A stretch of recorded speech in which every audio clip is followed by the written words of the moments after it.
আজকে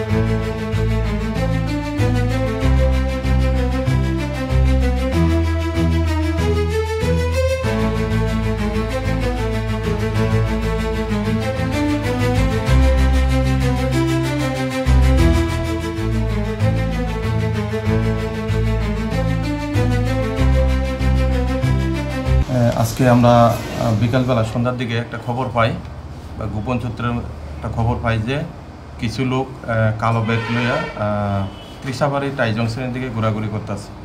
তো এই খবর পাই আমরা আমাদের স্টাফ অফিসাররা সাথে সাথে যায় এবং এখানে গিয়ে কিছু লোক দুইজন লোকের ডিটেইন করি ব্যাগ সহ, কালো ব্যাগ সহ।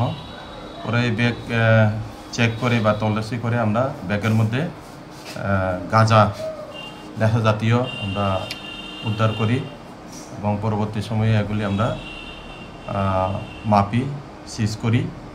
সিজ করার সময় একজনের কাছ থেকে আমরা 8 কেজি 900 গ্রাম পাই, আর একটা 9 কেজি। দুইজনকে আমরা ডিটেইন করি। একজনের নাম হচ্ছে সন্তোষ দেববর্মা, আরেকজনের নাম শ্যামল দেববর্মা।